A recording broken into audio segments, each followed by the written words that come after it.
had your Earth Blend coffee today? At Earth Blend Coffee, we take pride in offering you the very best of beans across the world, blended and roasted to perfection, giving you superior quality and satisfying and flavorful taste. Experience the world in one cup with Earth Blend Coffee. To order, visit earthblendcoffee.co now.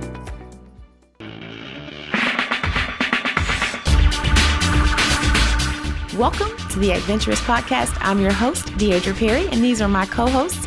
And weekly, we will be coming to you to bring you the latest information in the world of agriculture. We invite you to join us every Saturday from 10 to 10:30. Join us. Come on, take an adventure.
Welcome to Socrates, Garrett Live.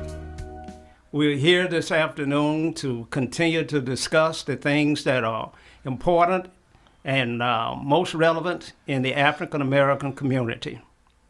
We want to thank all of our sponsors that helped bring this show to you today.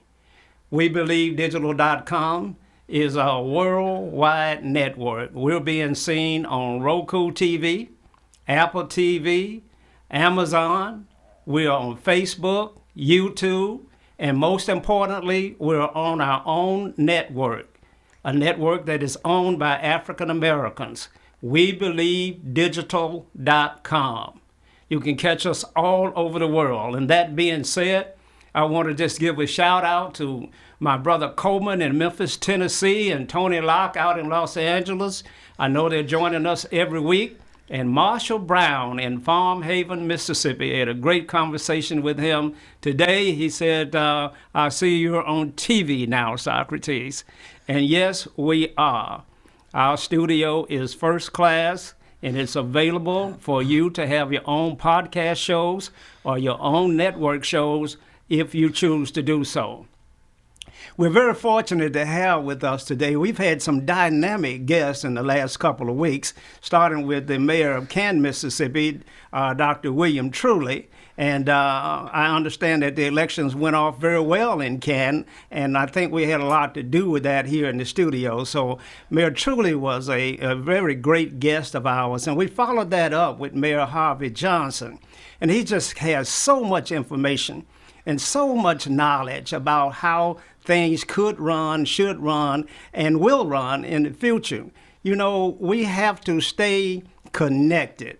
We have to remember that there were those that came before us that paved the way for us, and we stand on their shoulders. And Harvey Johnson is one of those individuals that stood on the shoulders of Maynard and others, and I was glad to have him as a guest here in the studio. But this evening is going to be a very special treat for me. I have the opportunity to have as my guest my sister, Oleta Garrett Fitzgerald. Oleta Garrett Fitzgerald is a warrior. She is an individual that has fought the good fight, stayed engaged, and has done numerous things throughout this country. And we're going to share with her and understand a little bit more about her as we get into our discussion. But let me welcome you, Oleta, to WeBelieveDigital.com. Thank you, Socrates. It's a pleasure to be here with you in your studio. It's a really fine studio. I'm very proud of you. Well, we're going to get right into it. Tell us about your family. A little bit about, where you came from, how you got started, and what shaped you as a child. Oh, wow. Well, to the audience, my family sits here with me. We are sitting in a building that's owned by Garrett Enterprises, where my office is. Before COVID and after COVID, I have the pleasure of coming to work in a building with two of my siblings, Socrates and my sister Minnie, and myself. The three of us kind of grew up together. We were like in the middle of a family of 8 children, my mom and my father. We grew up on a farm, a family farm, not about 45 minutes from here, in the Farm Haven community of Madison County. We were our own economic unit, which means that our parents worked us to death. But I grew up in Farm Haven on a farm, and it was surrounded by all of my aunts and uncles and cousins and church members and classmates, and in between work there was church, and there was a 4-H club, and there were friends and family and cooking out and just all kinds of things. So I say I grew up in a village, and sometimes I feel like I came into the world. I think about the movie The Lion King, and Simba. Like, we were born into that community, and us children got lifted up to the sun. And so it was a beautiful, wonderful upbringing and base for my growth. Okay. And concern. And your parents, W.E. and Zenova, share a little bit about them and how you recall your interactions. Well, our mom was a school teacher. She was a school teacher at school, and she was a school teacher at home.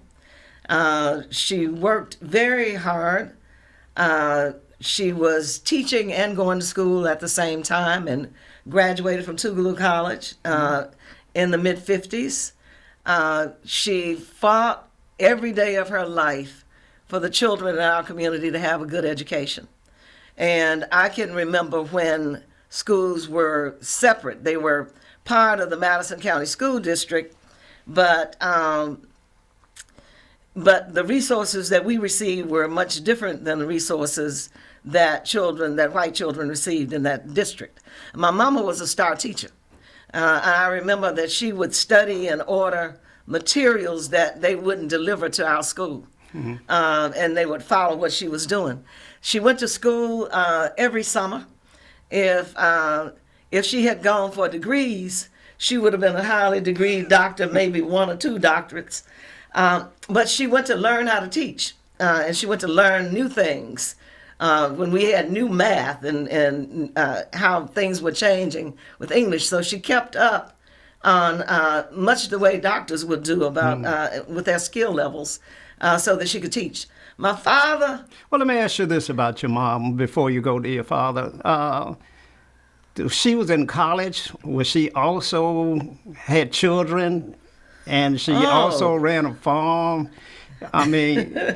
How did she she also do that? managed 8 children. You know, Yeah. that's that wasn't an easy task with you, Socrates. But yeah, she was committed. She was focused. Not only was she doing that, she was active in the church. I remember going to Mama's graduation at Tougaloo. Oh, really? I remember what she wore. She was impeccable. You know, her shoes and her hats and her bags had to match. And I remember how she took care of that. But she was stern, and when she passed, there are people that came from everywhere to that funeral that we didn't even know. And even today, I can be out places speaking or talking, and somebody will say, "Your mama taught me English," or "Your mama did this," or something like that. So they were about community. They were about community building, and they were about racial uplift. I saw for the first time that I could recall when our mom was in the hospital and things were not going well, that she asked for a pen and paper, and she actually wrote her own obituary. Yeah, she was very particular. You know, and that was very interesting because I don't know if people out there in the audience will remember this, but people who grew up in rural areas, and everybody couldn't read and write. So we as children, sometimes we get home from school and be sent out to other folks' houses to read their mail to them, and to answer for them and to write the letters back. Well, my mom wrote everybody's obituary. My mom and my sister Minnie kind of followed behind that. But people would come to our house for those kind of, that kind of community building activity, I call it. Okay. Well, you were beginning to talk a little bit about your father, but I want to give us plenty of time to do that, and we're going to go to a commercial break very shortly. But, in wrapping up on your mom, I believe she became a justice court judge, and she was a member of the Teachers Association and things of that nature as well.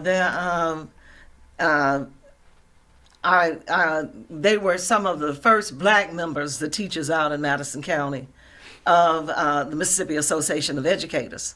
And back then, the white community looked at that as a union. She was also an active member of the NAACP. And I don't know if you remember Socrates. Let me cut you off for later. Blend We're going to go Coffee to our today? first commercial break. At Earth Blend Coffee, we take pride in offering you the very best of beans across the world, blended and roasted to perfection, giving you superior quality and satisfying and flavorful taste. Experience the world in one cup with Earth Blend Coffee. To order, visit earthblendcoffee.co now.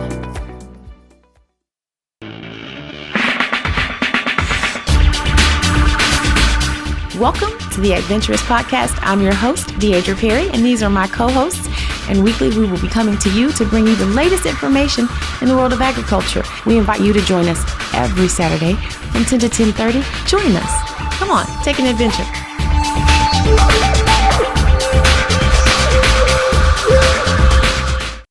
Hello, friends. This is Pastor J. Artie Stuckey, and I'm personally inviting each and every one of you to join me and the Voices of Restoration May 15th at New Horizon Church International, as we will be having our live recording and videotaping. Listen, you don't want to miss this event. It's going to be awesome and amazing. If you need to get your tickets, the tickets are only $10, and we're looking to see each and every one of you there. Don't miss it.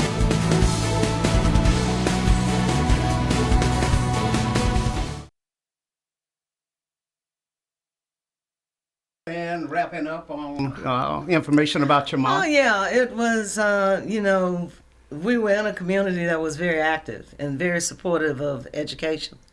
And, back then, teachers would get fired if it was known that they were members of the NAACP. But Mom was, I think she might have held a couple of offices in the NAACP. Dad was the president of the Madison County NAACP at the time. And there weren't enough people who joined to cover all of the officerships. So she held several offices in the NAACP, was active in bridging and bonding what became sort of the integration of MAE in the early years, and Dad was also part of that, I understand from my aunt. And there was, my father was very active in electoral politics and in politics on that level. So there was a time when the position of Justice Court Judge came open. Mom was not the first black Justice Court Judge. She was the second one. The first black woman who was Justice Court Judge passed away. And Mom ran for that seat and got elected. And she got awards for, when she got elected Justice Court Judge, she had our brother Coleman to bring her a set of law books. And she studied that. And she got awards within the Mississippi Justice Court system for the records that she kept. And how how she maintained order in that role. But she was tough. She was a tough judge, and sometimes even the highway patrol would say, patrolmen who would give people the tickets would come back and say, Judge Garrett, can you give them a break? I remember that my father would ask her, can you just, Zanova, just give folks a break. And I don't know why she didn't do it, because half the time she would find somebody for a ticket or for something that was going on. They would go out in the garage and Daddy would give them the money to come back inside and pay for the ticket. So, she was hurting us, but she was fastidious in that way. And it was very interesting. I was in and out of Mississippi at that time, but to come home and to see court being held in our den or in our living room, if it had to have a jury, it was going to be in the living room. What year was this, you think? Socrates, I guess it was like mid-70s. Mid-70s? Yeah, early on. And until she kept that seat until they changed the district lines, and that Justice Court area moved into Canton. Okay. And that's when she lost the seat. Yeah. Okay, well, let's talk about your father a little bit. I know that he was a very important person in your life. Tell us a little bit about your relationship with him. Yeah. I am my father. I thought, well, first of all, our father was a very handsome man. He dressed well and he spoke well. And I can't ever remember him not talking to people about voting or about what they needed to do to make sure that people represented them well, and all of that. I remember the early years when he was very active in church.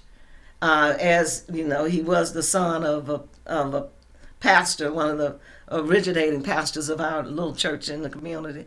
And his father planted churches all over the state of Mississippi. And his sister, Osabel, came after them. But my father was very, very active in educating our community about what people deserve to have as human beings, and about uplifting the race, and about getting involved politically, understanding why voting was important, and being part of the early work around voting rights and activism around voting rights. So I would try to go everywhere my father went. And he was always talking to people. He would talk to white people about how dirty they were.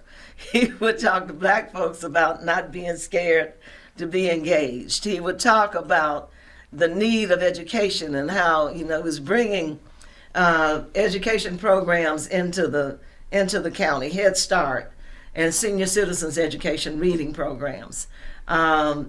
So I was drawn to that. He always visited everybody's churches. So his life was very interesting to me. And he like my mom worked, y'all did a lot of pulpwood back then, and sawmill, and y'all farmed the corn. We had to do all the rest of it, but y'all tilled the land, but we had to do the rest of it. Y'all were gone doing something else. But he was, I never knew my father to work for anybody but himself, except for one little period of time. And that lasted, I don't think that lasted a week. He was doing something down at Canton Casket. But, give the audience the name of your father, the person that you're talking about. My father is W.E. Garrett, and his name is William Eugene Garrett. And people in our community call him Dub. But I'll say when Daddy would come home after working hard, and he would start getting dressed to go places, and it wasn't Wednesday night, so I knew he wasn't going to church. By the time he got his bath and got his clothes on, I had my clothes on and I was sitting in his truck. So when he would come outside, I would be sitting there waiting on him. And so he would look at me and say, "Where you going, Gal?" With just kind of a smile. But I followed him around as he talked to people about all kinds of issues. Okay. So I know Dad was one of the first black people in the state of Mississippi. There was a slate of black men who ran for supervisor, and they ran in conjunction with Charles Evers, who was running for governor. And Ed Cole talks about this a lot. Who used to be at the Democratic Party office, and it's a good friend, that they ran as a slate to try to tamp down the fear within the black community. Because as many people will know, supervisors run things. Supervisors are where the money is. And every time Dad would run for supervisor, black people would get gravel. Didn't nobody get gravel until somebody challenged the man that was out there. So I remember people, circling our house at night and protecting him and doing all those kinds of things. But yeah, my father taught me that what matters in life is what you do for other people. And if you do that, you'll be uplifted as well. Oleta, I had the privilege of introducing you at a few things, and one of the events that I recall was at the For Justice event that they had. Mississippi Center for Justice. Mississippi Center for Justice. And yes. you said to the audience that Socrates, he gets charity, but he doesn't get justice. And you don't seem to think that a corporation has ever done anything good that I can recall. It seems to me that you're always fighting and advocating for the people, and the natural adversary is government and big business. Talk about that a little bit and why you feel that way. Well, Socrates, we had this conversation a lot. I don't have anything against big business, if it's responsible business. I think that I've gone through a lot of iterations around in my lifetime. I went to school at Tougaloo College. I studied a lot. We learned a lot about economic justice. I'm still doing economic justice work. I remember when there was a lot of talk about conglomerates and I want you to hold that point right there, Oleta. We're getting ready and coming up on another commercial break, so let's stay tuned for our sponsors. Have you had your Earth Blend coffee today? At Earth Blend Coffee, we take pride in offering you the very best of beans across the world, blended and roasted to perfection, giving you superior quality and satisfying and flavorful taste. Experience the world in one cup. with Earth Blend Coffee. To order, visit earthblendcoffee.co now.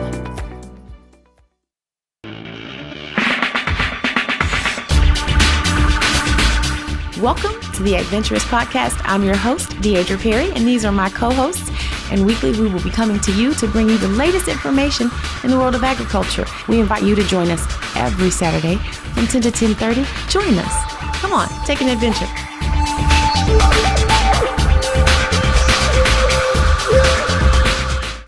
Hello, friends. This is Pastor J. Artie Stuckey, and I'm personally inviting each and every one of you to join me and the Voices of Restoration May 15th at New Horizon Church International, as we will be having our live recording and videotaping. Listen, you don't want to miss this event. It's going to be awesome and amazing. If you need to get your tickets, the tickets are only $10, and we're looking to see each and every one of you there. Don't miss it.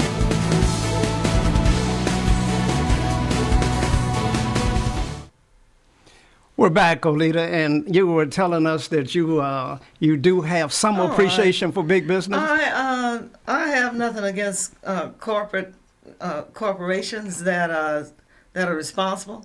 I think corporations have the same responsibility to community that everybody else does. And when the conversations we were having about charity versus social justice, most people get charity. Most people give to causes that they care about, or they find to soothe their guilt, whatever. I have a problem when corporations are extractive and when they pull from community and don't want to give anything back, and when they presume that they are bigger than the people who work for them. That wealth is always pulled away from the worker. So I have a problem when that happens, and then corporations turn at the same time and say, I don't want to pay you a livable wage even when I can. But I'm also going to work against you getting any social benefits when I know I'm not paying you enough money to take care of yourself and your family. But I also don't want you to have health care. I also don't want you to have food. I also don't want you to have quality housing. I don't want you to have savings. I don't want... and I don't want to pay any taxes, because I think you are, you're mooching off of me somehow when the worker is building the corporation. It was very interesting during COVID when all of a sudden everybody was proclaiming all of the essential workers.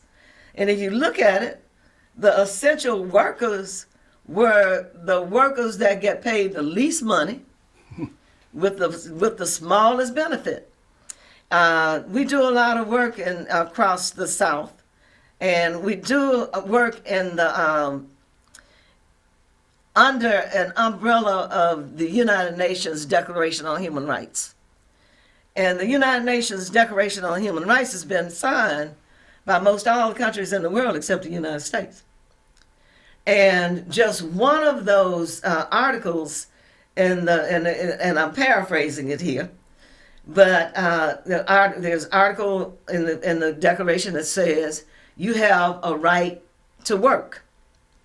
You have a right to get remuneration for the work that you do. And if that is not enough to take care of your needs, you have a right to social support. So what's social support? So if I'm working every day, I'm taking care of people in the hospital.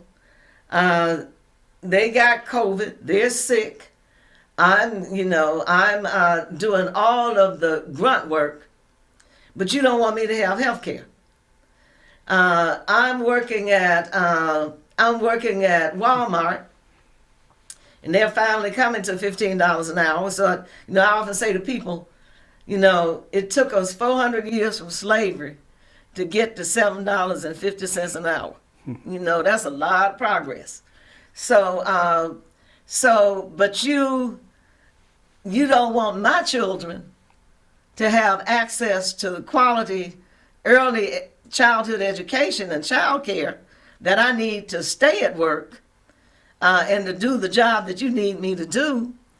But you don't want my children to have that benefit because of a caste and a class system where the assumption is that some children are more important than others. And that is where I come down to where I grew up. Every child is sacred, and every child should have an opportunity. And if we as a race of people don't continue to carry that mantra into the 21st century, our children are going to be left, the majority of our children are going to be left out of an economy. They don't have the education that they need, and that's our fight. It is not a handout, but if you're going to do this on this side, then you got to make it up on this side.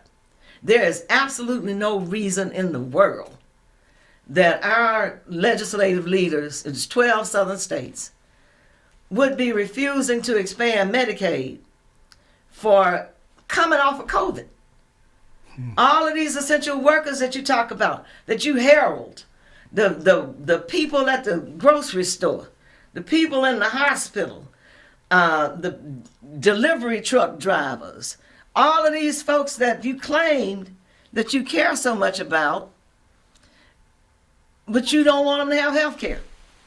So now there's something wrong with that picture for me and for a whole lot of other people. So we fight. Our job is every day, and we are blessed that we are able to get paid to do the work that we do, to try to make things, to try to even the playing field, and to make opportunities for our children. Our children are in serious shape right now. We see it around us.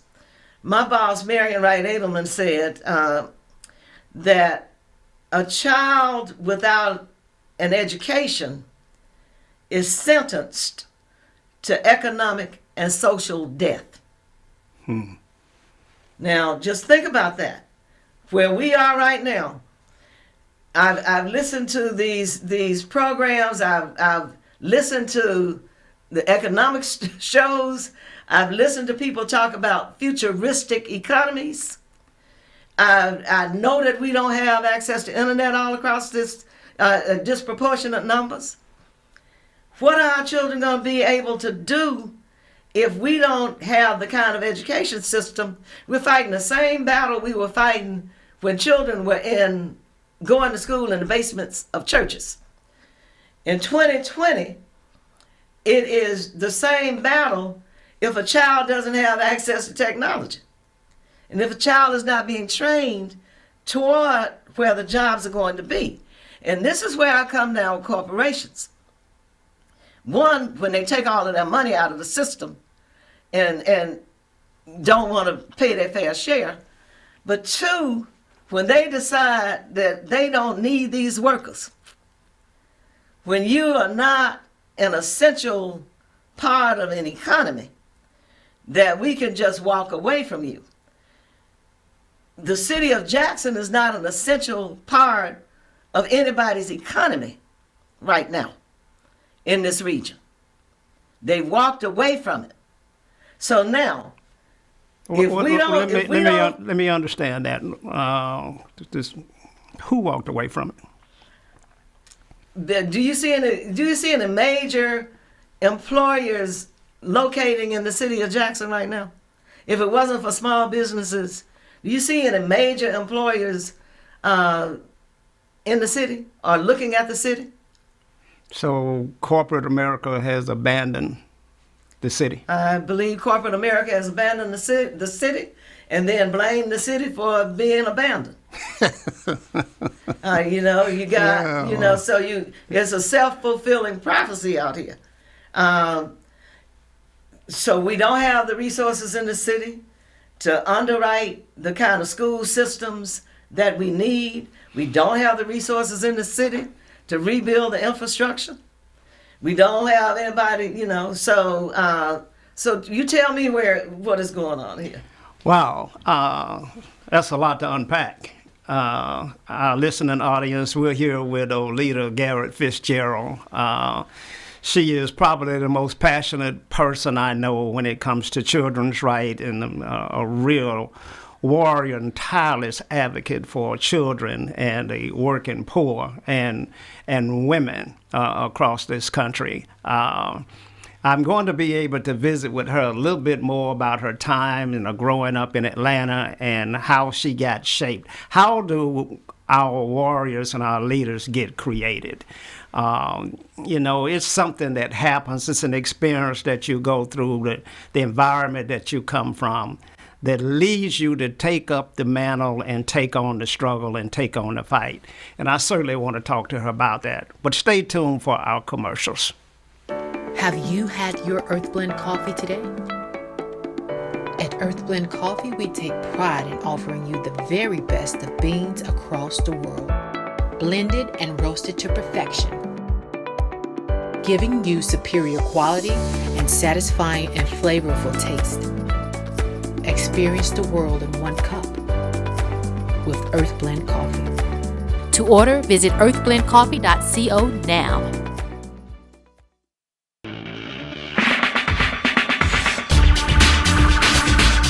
Welcome to the Adventurous Podcast. I'm your host, Deidre Perry, and these are my co-hosts.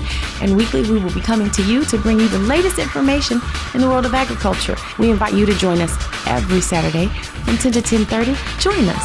Come on, take an adventure.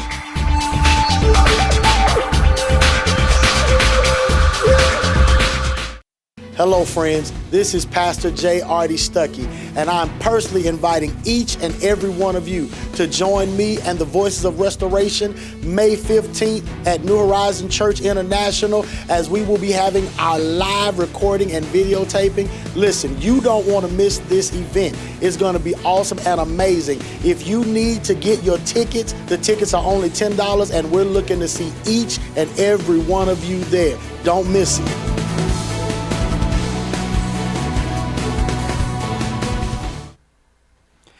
Yeah, so Lita, we were talking about, how you became so active and so passionate about this struggle. And I recall that you seem to be always in a struggle with the local government, not only, mostly state government in Mississippi. I know that when I was a friend of Haley Barber, when you saw my picture on the TV, when I went down there to support Haley Barber when he ran for governor, I recall you, Oleta. You called me and said, "I'm changing my name. I don't want to be no Garrett no more. I'm changing my name." And I thought that was so wrong on your part. Why did you feel like that, Oleta? Why did you support Haley Barber? Because I thought he was the best candidate for governor. And I think he did turn out to be the best governor the state of Mississippi has ever had, quite frankly. That's not true. You don't think so? That's not true. No, absolutely not true. Oh, okay. Absolutely not true. Haley Barber was not the best governor Mississippi has ever had. Now, he's been better than the ones we've had since him. I saw Haley Barber. I said, "Man, I never thought I'd say to you, we missed you." But my work is in public policy, and in southern states, public policy work is always a struggle. Because we don't deal in these states on what makes sense. We don't deal in these states on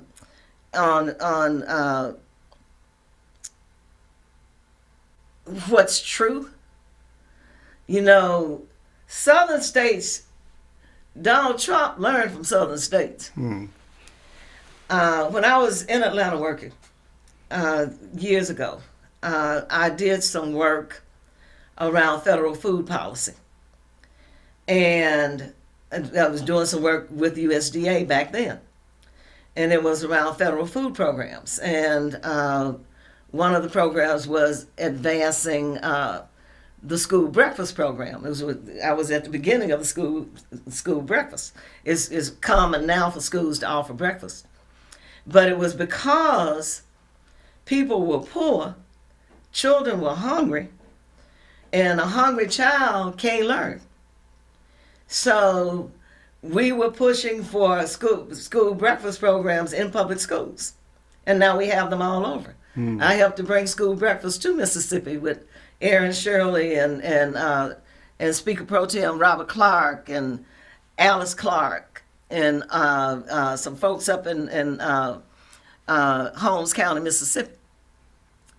Well, I went to a meeting of state school food officials, and we're sitting there, and it's an interesting thing when you're in an arena and you're there, and people know that you know what they're doing, and they know you're listening to them, but they don't care because they know you can't do nothing about it. Mm-hmm. So they be very honest in front of you. So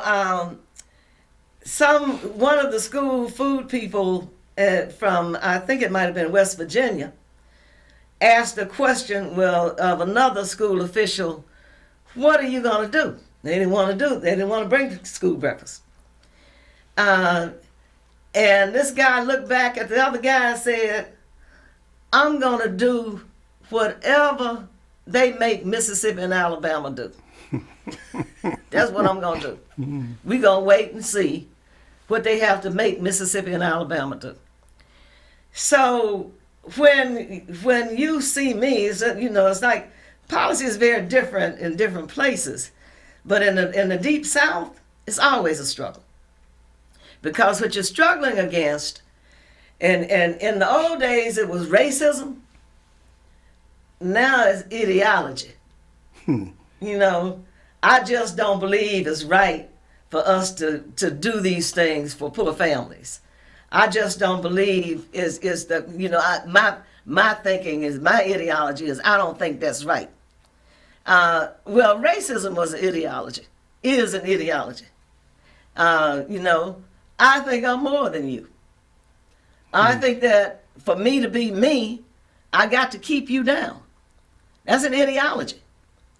So they changed the language, but the fight continues to be the same, and it's been the same. We didn't just start fighting for equity in education. You can go back to Brown v. Board of Education. We had this conversation the other day. We didn't just start fighting against voter suppression and disenfranchisement. We always had that. Why people got killed because they were trying to register and vote. So these things are not new. They are, they got some more clothes on them, but it's the same ideology.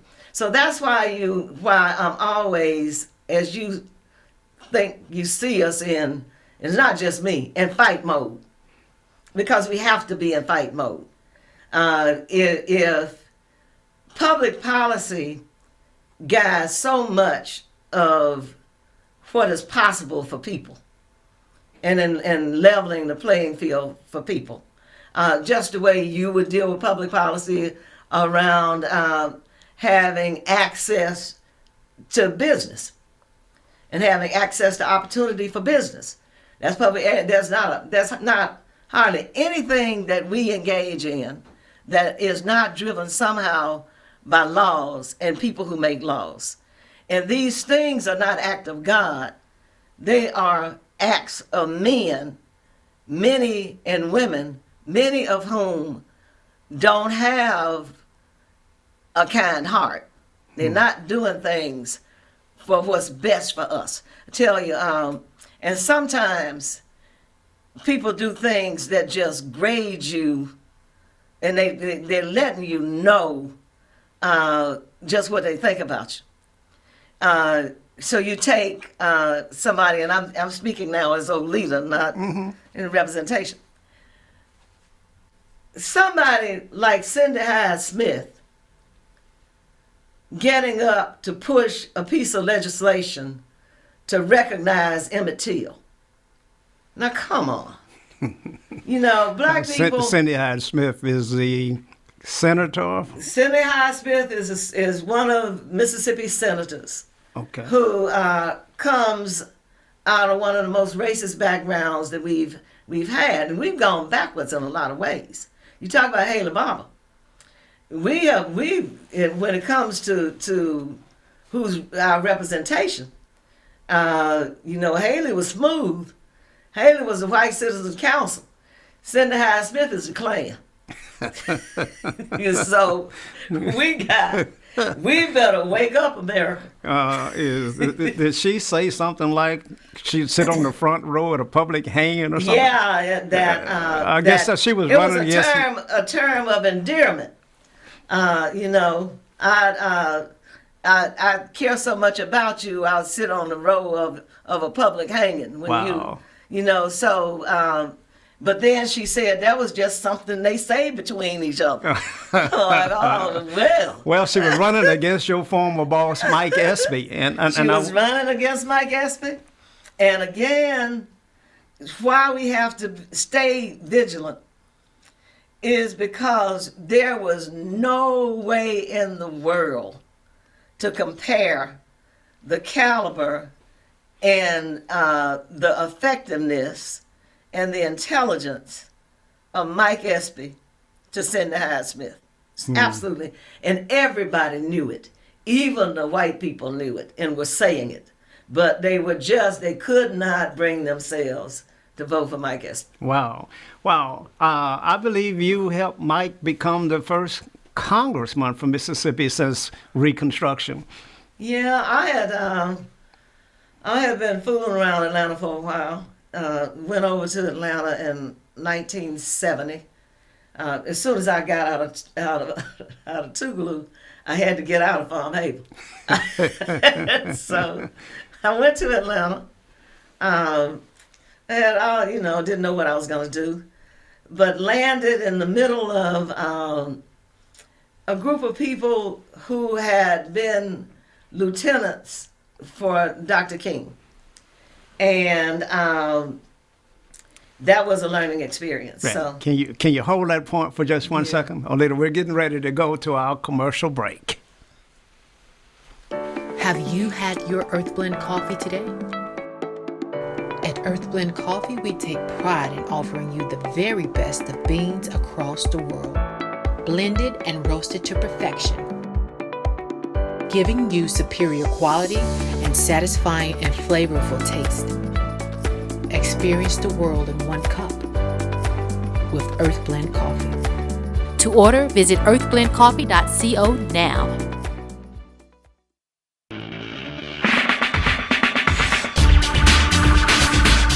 Welcome to the Adventurous Podcast. I'm your host, Deidre Perry, and these are my co-hosts. And weekly, we will be coming to you to bring you the latest information in the world of agriculture. We invite you to join us every Saturday from 10 to 10:30. Join us. Come on, take an adventure.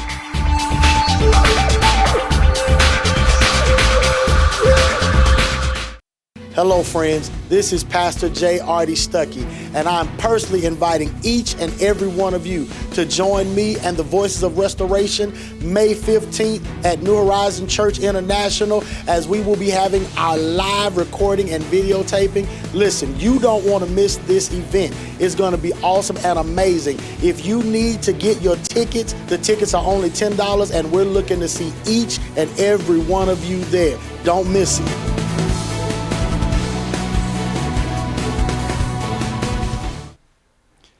So, Oleta, you were beginning to tell us you landed in Atlanta, and what happened? Well, I got involved in politics. I got heavily coming out of Dr. King's inner circle. People began to move from that civil rights activity to electoral politics. So I was over in Atlanta, had connected with a woman named Winifred Green, whose family were founders of the city of Jackson. And they kind of kicked her out of the family because she had gotten involved in the civil rights movement. We connected, and I started working with her at an American Friends Service Committee funded group called the Southeastern Public Education Program. And we were working on issues of children getting pushed out of school and on families who had been involved in integrating school integration. And this was in the 70s now, whose children were beginning to integrate schools. Now, you got Brown versus Board of Education back in the 1950s. Integration didn't start happening until the late 60s and 70s in the South. And so some of those families, when they put their children in white schools, lost their jobs. Some people's houses were burned down. All kinds of things were happening with folks. So the American Friends Service Committee, which was a group of Quakers, and the program we were in provided support to those families, legal support and financial support. So Atlanta was a hotbed. And all of the organizations that were doing that kind of work, including the Vote Education Program, Vote Education Project was coming on board. All of these folks who have been involved in civil rights activity were beginning to move into programming and into public policy and into electoral politics. So I was hanging around with Julian Bond and Andy Young and John Lewis and Maynard Jackson and Jimmy Carter's folks and all of that. So I was doing that for fun. But so I got engaged in a lot of campaign activity. I was doing a project for the vote education, contract for the vote education project going across the South and analyzing elections, some black elections, and came upon Ed Cole, interviewed Ed for that job, and then went back to Atlanta, did my thing, got involved with trying to get minorities elected to Electric Power Association boards across the South from Virginia down to Louisiana, and then came home. I had, for some personal reasons, came home, and then we found out Mom was sick and decided to stay. So I went over to Ed Cole and said, he was then at the Democratic Party headquarters, and I said, I need some work to do that's going to pay me some money but give me some flexibility. So Ed brought me into the Mississippi Democratic Party operation as organization director. And at that time, that was like 84, 85.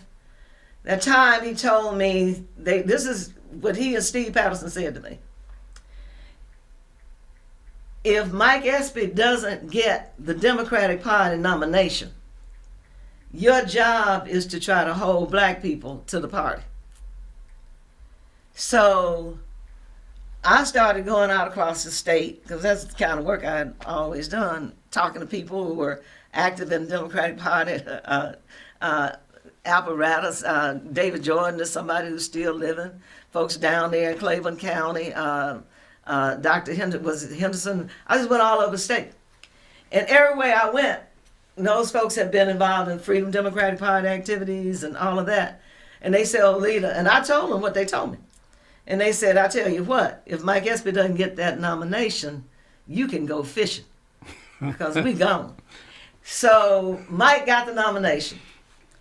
I kind of was not supposed to be doing things with him because I had to wait to see who the party nominee was going to be, but we kind of had our ways of communicating. So after he won the primary, I got assigned to his campaign for the general election as organization director.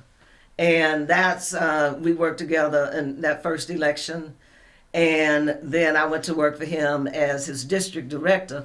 And my primary responsibility in that job was to make sure he got reelected. So it was a political position. But when I say make sure he got reelected, it was that his constituents got served. Okay. And that he would show up at the right places at the right time. I believe you went on to Washington when he was Secretary of Agriculture. Is that right? I went to D.C. Toward the end of. I went to work in the Clinton for President campaign, the first campaign as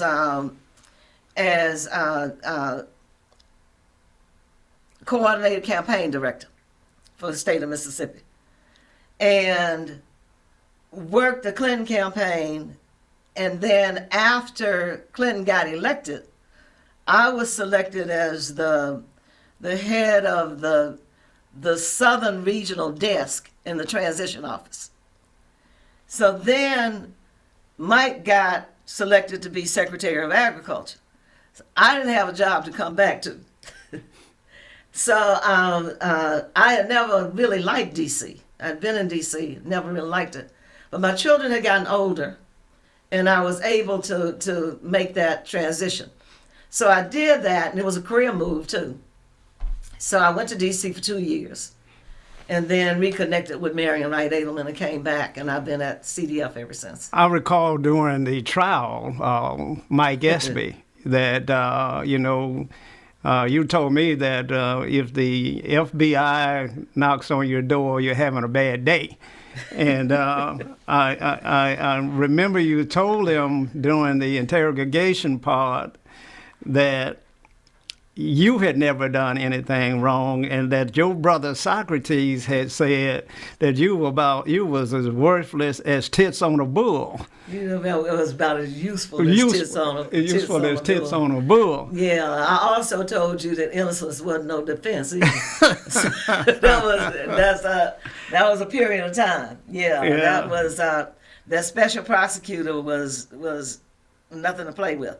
It cost a lot of people a lot of money in the end, and for things that were absolutely ridiculous. When there were things that happened at USDA before Mike Espy got there that's happening again. Yeah. That you just absolutely would not believe. But I don't want to leave with that. I want to go back to here and now, and how important it is for you to have this kind of way of communicating with people. Well, I want you to, we got about a minute and a half, so I want you to speak to our audience in your parting words, and take the minute and a half.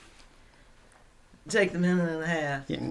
All right, I've been at this a very, very long time, and I've never seen in my lifetime, old enough to remember, a time when we are not in the most serious times of our lives as black people and as people of color. I want everybody to be sure to understand that what we're dealing with here is a group of people who are scared that they're about to lose their power. And we cannot sleep for what they might do next. Donald Trump has unleashed something that we all knew in the South was out there, but these are very serious times, and we need to be vigilant. We need to take care of our children. We need to take control of our own lives, and that's my parting word, but we need to be very vigilant. Well, we will have to have you back, Oleta. There is so much to cover. And one of the things that we have to do is we have to put leaders and individuals in front of our audience that represent us as a people.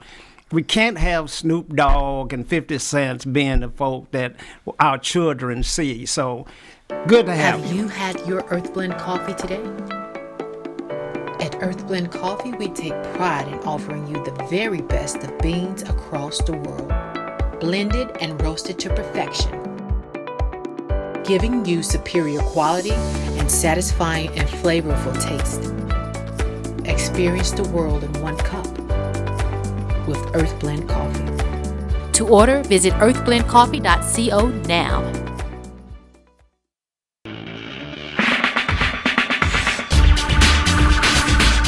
Welcome to the Adventurous Podcast. I'm your host, Deidre Perry, and these are my co-hosts, And weekly, we will be coming to you to bring you the latest information in the world of agriculture. We invite you to join us every Saturday from 10 to 10:30. Join us.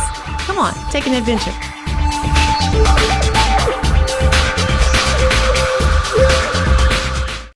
Hello, friends. This is Pastor J. Stuckey, and I'm personally inviting each and every one of you to join me and the Voices of Restoration May 15th at New Horizon Church International, as we will be having our live recording and videotaping. Listen, you don't want to miss this event. It's going to be awesome and amazing. If you need to get your tickets, the tickets are only $10, and we're looking to see each and every one of you there. Don't miss it.